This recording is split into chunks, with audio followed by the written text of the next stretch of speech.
Hello everyone, সকলোকে welcome জনাইছো YouTube channel happy home আসামলৈ এটা গুৰুত্বপূৰ্ণ আপডেট দিব বিচাৰিছো আমাৰ অসমৰ কৰ্মচাৰীসকলৰ লগত জড়িত আৰু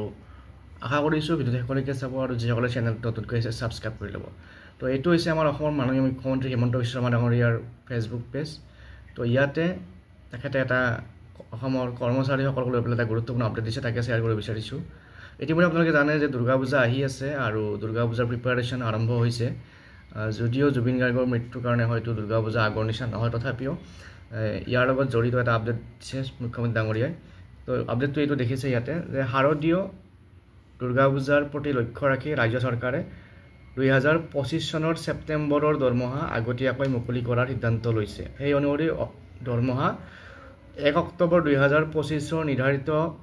তাৰিখৰ পৰিৱৰ্তে কাইলৈৰ পৰা বিতৰণ কৰা হ'ব কাইলৈৰ পৰা কোষাগাৰে দৰমহাৰ বিল লাভ কৰা আৰম্ভ কৰিব অৰ্থাৎ অহাকালিৰ পৰা দৰমহাৰ বিলবিলাক কোষাগাৰবিলাকে একসেপ্ট কৰিব আৰু 1 তাৰিখৰ আগত অৰ্থাৎ পূজাৰ আগতে দৰমহা দিয়াৰ ব্যৱস্থা চৰকাৰে কৰিব যাতে দুৰ্গা পূজাটো আমাৰ কৰ্মচাৰীসকলে ভালদৰে উপভোগ কৰিব পাৰে বা যেতিয়া দৰমহাবিলাক আগতীয়াকৈ হ'ব তেতিয়া আমাৰ যিসকল ব্যৱসায়ী আছে তেওঁলোকৰ বিক্ৰীবিলাক ভালকৈ হ'ব গতিকে এই গোটেইবিলাক কথা চিন্তা কৰি পেলাই মুখ্যমন্ত্ৰী ডাঙৰীয়াই এইটো আপডেট দিছে আৰু ইয়াত ইংলিছত লিখা আছে in view of the forthcoming Durga Puja the state government has decided to release the salary for the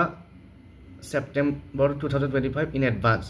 Accordingly, salaries will be disbursed from tomorrow. অহাকালিৰ পৰা চেলাৰীবিলাক ডিসবাৰ্স হ'ব বিলবিলাক একসেপ্ট কৰা হ'ব instead of the schedule date of 1 October তো যেটো এটা প্ৰতি মাহৰ 1 তাৰিখ বা তাৰ পিছত দৰমহা হয় তাৰ পৰিৱৰ্তে এবাৰ দুৰ্গা পূজাৰ কাৰণে আগতীয়াকৈ দিব the treasury will start receiving salary bills from tomorrow অহাকালিৰ পৰা ট্ৰেজাৰীবিলাকে দৰমহাৰ বিলবিলাক একসেপ্ট কৰিব গতিকে আজিৰ এই ভিডিঅ'টিত এই সৰু আপডেটটো জনালো পুনৰ লগ পাম এনেকুৱা ধৰণৰ ভিডিঅ' লৈ পেলাই ধন্যবাদ